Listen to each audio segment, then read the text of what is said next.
Creative composer Tod Machover is here in Korea to share with the local audience his latest operatic work, which, according to the New York Times, translates the music of trees into the sounds of opera. So how exactly has he managed to turn a novel into an opera? What does he hope for audiences to take away from his latest creation? And what are his thoughts on musical technologies for medical contexts? Welcome to Issues and Insiders. As mentioned ahead, I have composer Tod Machover here in the studio as the audience in Korea waits in anticipation for his latest work, which graces the local stage this week. I have Professor Machover here in the studio. Professor, it's a pleasure to have you with us. It's great to be here. Thanks so much. Right, Professor Machover, let's start then with a few words perhaps on the inspiration behind your latest creation, which I understand is based on a book. It's based on a book. The piece itself is called Overstory Overture, and it's based on a novel by a wonderful American novelist named Richard Powers. And Powers actually started out as a musician, cellist and a composer, and he's also been interested in science throughout his whole career. So I've followed his work for many years, and several times have thought that a book of his might make a very good opera or musical piece. But when this one came out, every Sunday I read the New York Times book review, and I remember immediately when the Overstory was published, the subject of the book and the way it was treated, I purchased the novel right away and immediately thought that this was a great book. It's in my view, one of the most important novels so far about the need for human beings to completely change our relationship to the natural world around us, to the non-human world, in particular trees in this book. So indeed, I thought immediately it was a great novel. It's a very large novel, so part of the challenge immediately was how to compress this to get the essence of the book and communicate it through music. Right, and staying with that, Professor Machover, could you perhaps walk us through that daunting task of turning this novel, this book, into an opera? Yeah, so it's funny. I think a lot of times when people write music to words, often they might take lyrics, for instance, like Bob Dylan, might also look to a play, because plays have dialogue between people, or perhaps poems. I've always been attracted to novels for musical works. I think because novels give such a strong sense of characters and of motivation. They often have very large structures for how people change and situations change over time. And novels also have this incredible ability to give you information about what characters are thinking, not necessarily just what they're saying, and what the atmosphere of a situation is. So I've always felt that all of that atmosphere and the psychological stories, those are things that can be conveyed in music very well. And so I actually find novels, there's a certain freedom in adapting novels into music, which you don't find if you're going to take a play where the kind of structure of it is already clear. In this particular novel, it's a long book, and there are many characters. It actually starts out with very short chapters of about 9 different people who all have some relationship to trees. Very unusual relationships, like one family has planted a tree in the middle of the Midwest in the United States where there are no trees, chestnut tree from the east, they come from Europe. And over 150 years, this tree grows. They take a picture of it every year. They have a box full of these pictures, and then the tree dies. And so the question is, how does that impact the family, and especially the youngest people in the family? Somebody else is in the Air Force in the Vietnam War, and his plane gets shot down, and right before he hits the ground, his parachute gets caught in a tree, and so his life is saved by a tree. So all these different relationships, and these characters all become combined and connected over the course of the book in the desire to save one of the primeval forests in the northwest of the United States. So the people who are not connected at all become connected through trees. In making the version that we'll be performing this week, Overstory Overture, I picked one character because I wanted to have, I was asked to write a 30-minute piece. So I decided to make a kind of, we call it maybe a monodrama, a musical piece about this one character. And I picked the character named Patricia Westerford, who is a scientist, based on a real scientist, who discovered that trees are not, well, we know trees are alive, but we usually think of trees as it's just a tree, you know, it doesn't talk, it doesn't, unless it's a Disney movie, it's not. But this scientist discovered that trees communicate, they communicate with each other, they're actually connected, almost like a vast network across the globe.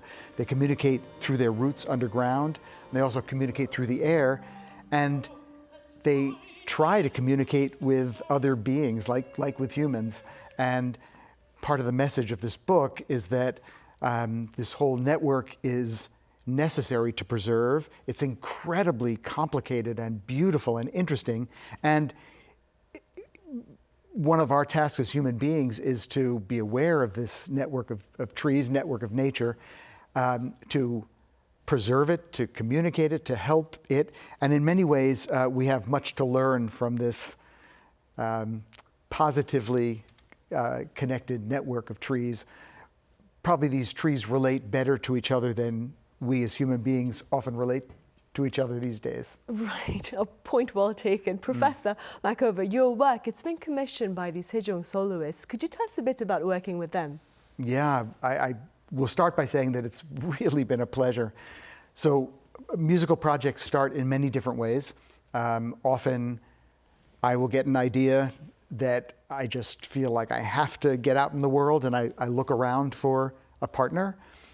Sometimes somebody approaches me because they know my work and asks me for a project. In this case, it was a combination of both of these things. So I had already started working on the large opera for the Overstory, and Sejong Soloists got in touch with me, the executive director, Kyung Kang. She had heard about my work through some colleagues, and she said, would you be interested in writing for our ensemble? We're a string orchestra. I remember the very first thing she said, we're a string orchestra. We play classic repertoire, but we're also adventurous. We play standing up, which means that we can move around the stage. And she was interested in knowing if I might be interested in writing a piece that had some theatrical element. Not a full opera, but something that wasn't just a concert. And so I said, I'm working on this large opera, especially because it's an opera about trees and you're a string orchestra, everybody plays a wood instrument. I think a version from this opera would be perfect.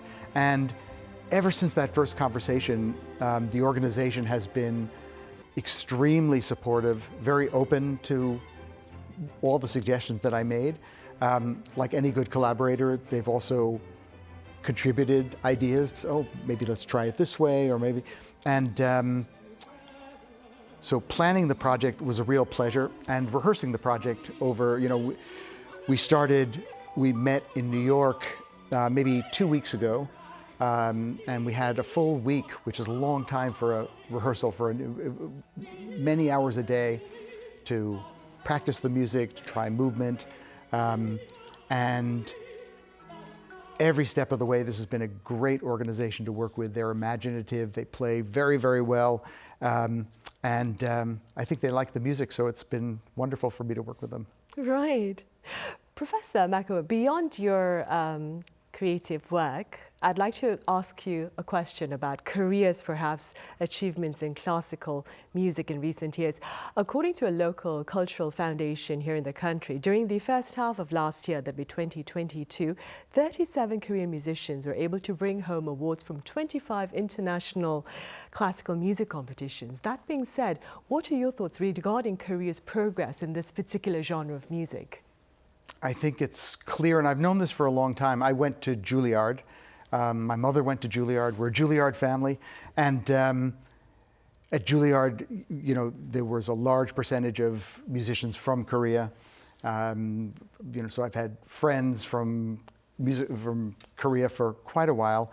And I've known for years that the musical training in Korea is famous for being extremely serious and rigorous. I'm not sure why, but I think young people who, in many parts of the world, parents kind of insist that their children study music, and sometimes that results in happy children, but often it results in children who maybe don't love playing music. You're looking at one of them. Say again? You're looking at one of them. Oh, I see. My mother tried to get me to play piano when I was younger. Unfortunately, I wasn't that interested. You weren't that interested. But I think Korea is, not every country has an equal love of music. There's some countries that just music is everywhere and people really care about it. Germany is a country like that. Brazil is a country like that, I think. And I think Korea is a country like that. I think that people really care about music here. They love listening to it. They're very knowledgeable. And I think, not every young person who studies music loves studying, but many people do. And so I think a lot of the students who start maybe because their parents give them that inspiration, stay with it with a real love. And so when they get to be teenagers, they reach a very high level of skill, and also, I think, express something important about their lives through music. So it's a combination of excellent training, the proper motivation, and I think a culture that values music. These things don't happen everywhere, and so it's not an accident. Finland is another country where the level of musical training is very, very high, and the number of great conductors around the world, composers coming out of Finland, is just unusual, much more than France or England or Germany even. But Korea is one of those countries. It's not an accident. I feel like I would have enjoyed it a bit more, my piano lessons, if she had let me have more fun with it. It was more like a stern, somber, scholastic approach to the musical instrument. Yeah. Right? Yeah. Professor actually, I don't know if you want to talk about my own background in music. I was actually going to ask you, but you can go on right now. Yeah, because I think it's relevant. My mother was a pianist, went to Juilliard, but was a fantastic piano teacher. And actually, my father was an engineer. He was one of the first people in computer graphics. So I actually grew up with technology and music, and somehow was obsessed with putting those together. But my mother really wanted to teach rigorous piano, but just like you said, she really wanted children to have the joy of loving music and also of making their own music, even when they were very, very little. So when I was maybe 2 years old or 3 years old, I'm the oldest of 3 children, so my mother tested a lot of her pedagogical ideas on me. But we used to have our piano lessons, and then at the end of the lesson, she would say, could we just stay for another few minutes? And she'd say, okay, I'll give you a few minutes, go anywhere in the house, and come back with some object that makes an interesting sound. So we'd go and find a piece of paper or a book or a lamp or something, and she'd say, okay, great, what sound does that make? Oh, that one. What's the softest sound you can make with that? What's the loudest sound? What does it sound like if we play that and that at the same time?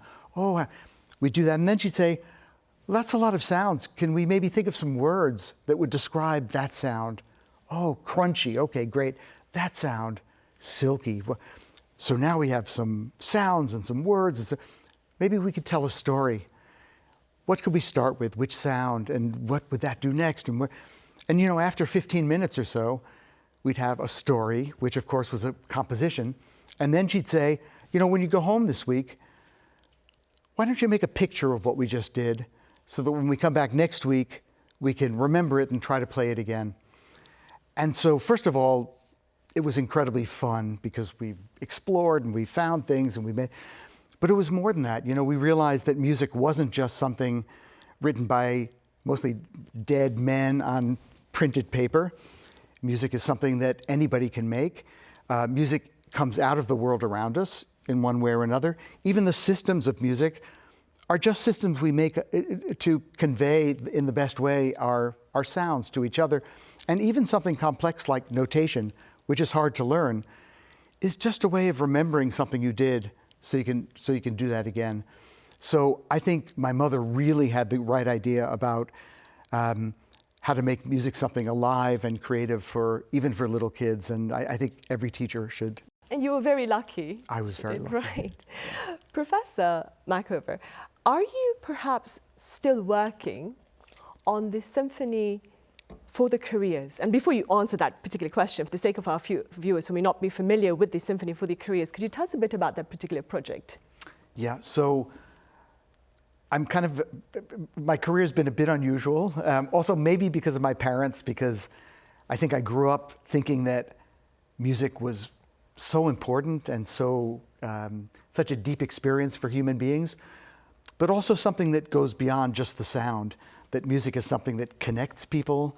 It's something that reaches our minds and our bodies. It can heal us, and it can teach us things as well. So music is actually important. So I've tried with my music to do more than just write pieces for the concert hall. And one thing, the Symphony for the Careers project grew out of a larger project called City Symphonies. And maybe it was about 10 years ago, the Toronto Symphony Orchestra came to me and asked me to write a piece. And they knew me, and they knew that in asking me, I would likely come up with an unusual idea. And so I thought, and I went back and I said, you know, you're the Toronto Symphony Orchestra. I'd like to write a piece about the city, something that's a kind of musical portrait of Toronto right now. And I'd like to use normal music, so the orchestra, but I'd also like to actually listen to the city and see what it is about Toronto, whether it's the traffic or sounds of people talking or the nature around the city. What is it special here that gives a feel of this particular city? And the last thing is, I'd like to invite everybody in the city to collaborate with me to make this project. So it's not just my view of Toronto, but the community's view.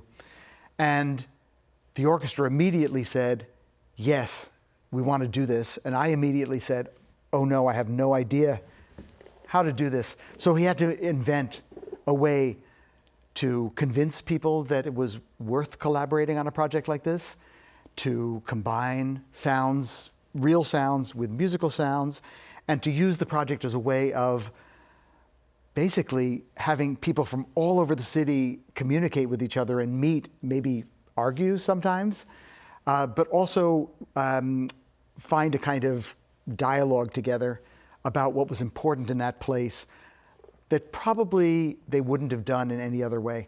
So I worked for a whole year on that project and then got invited all around the world to do we'd done city symphonies throughout Europe and throughout the United States, in Australia. And a colleague named Hung Jun Wan heard about these projects and came to me, he came to my office at MIT and said, would you be interested in doing a project like this in Korea, but maybe not just for a city, maybe it's the right moment in Korea to think about some project between the two Koreas. And I said, this seems very difficult, but I would be extremely interested in doing this. So we actually worked on this project for maybe a year and a half, right until the pandemic. And I went and visited the demilitarized zone, and I traveled around Korea, and I started meeting people, met many young people. And we actually started to find ways that we could maybe have communication between young people in North and South Korea. And then the pandemic hit, and all of these city symphony projects, we had a project in India and different projects in Europe, all of these stopped during the pandemic because they all involved meeting people in person and traveling to places.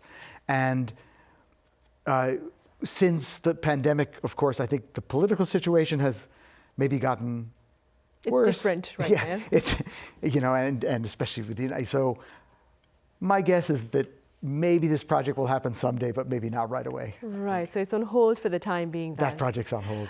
Professor Machover, I understand you're also very deeply devoted to developing musical technologies in medical contexts. Could you tell us a bit about this? Yeah, so I believe so. We all know that music makes us feel connected. Maybe if we're feeling very sad and alone, it makes us feel connected to maybe the person who made that music or just to the world in general.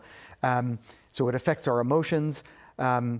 Studies show that music can also affect our bodies. It can change our heartbeat. It can change our blood pressure. It can make us calmer. But the science, why this happens, is not very well known. So a lot of work that I do at MIT with my group is to find out what are the mechanisms that allow music to change our mood, allow music to change our body in different ways. And I really, really believe that, if I were talking to people right now who are maybe 15 years old or 18 years old, I would say that there's an enormous future in the combination of music and medicine, that you could study music and medicine, and maybe in 15 years or 20 years, you can be a kind of musical doctor in a profession that doesn't exist today, but it will be a big profession in the future. So we're trying to build the basics for this new profession. And we do this in different ways. I have some of my students who are studying how music can affect our emotions, and particular mental health, so how it can help with depression and loneliness. We're finding that certain frequencies actually change the state of our brain. One of these very specifically is some of my colleagues at MIT discovered that there's a frequency called gamma frequency that's at 40 hertz, which if you think about a piano keyboard, it's one of the lowest notes on the piano, the low E on the piano. It's also the lowest note of a double bass or an electric bass. So we can hear it, but it's quite low. It turns out that this frequency runs in all of our brains. And so you have it running in your brain right now. And we don't really know exactly why it's there, but we know that if there's a problem with this frequency, many problems happen. So one of the most obvious things that happens is that we discovered that this frequency controls cells that are called microglial cells. And these cells are like the vacuum cleaners in your brain. So when your brain works, it actually produces material that it's kind of like sticky material that makes it difficult for messages to pass to different parts of your brain. So it's very essential. Very essential. So it's essential to have these microglial cells that go in and clean up and get rid of this sticky material. The gamma frequencies make sure that the microglial cells work well, but when the gamma frequency either stops in your brain, or when the frequency changes, or when it becomes intermittent, on and off, your brain can't clean up. So what we discovered is that you can produce, either with light or especially with sound, frequencies that make your brain start producing this frequency again. And this really works. That's really intriguing. It's intriguing. And if you do it in the laboratory, the sound of this frequency is not very pretty. It sounds kind of like something like that. But we discovered that you can put this frequency inside music. I see. So you hear the music and the frequency, and you get the brain working. Right. And so it actually, for patients with Alzheimer's disease in particular, it can actually clean up the plaque and reverse the symptoms of Alzheimer's. Right. So it's quite powerful. And while I'd like to talk more about that, I'm afraid we don't have a lot of time. So very quickly, I'll ask you a final question, Professor Machover. What do you hope that audiences will take away, perhaps from your operatic work, the Overstory Overture, very briefly speaking?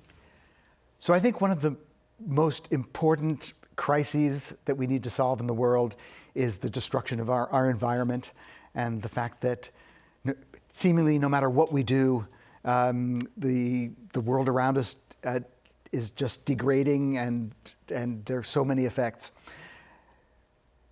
There are many technological solutions to this. There are many people explaining to you why it's important to change behavior. But if people don't change their attitude and their feeling towards the world around us, nothing will really change. And so what we can do through art is create an experience where hopefully people feel all of a sudden that, oh, I didn't think about trees this way. I didn't think about the environment this way. I'm connected to the world around me. I'm part of this world. I'm collaborating with this world. There's a completely different way to be.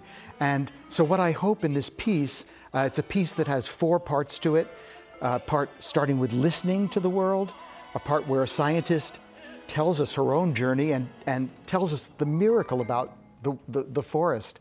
And then it introduces the crisis of what happens when the forest is destroyed. And then at the end, there's a kind of vision of what it would feel like to have a different world where we're really connected to the world around us. So hopefully it will change the way we feel about the world around us, even in just a little bit. I'm sure you will. All right, Professor Machover, thank you so much for your time and your insights. Thank you. I really appreciate it. Right, well, that is all the time we have for this edition of Issues and Insiders. We return same time tomorrow. That is Thursday with a panel session on Korea's planned summit with Japan. See you then.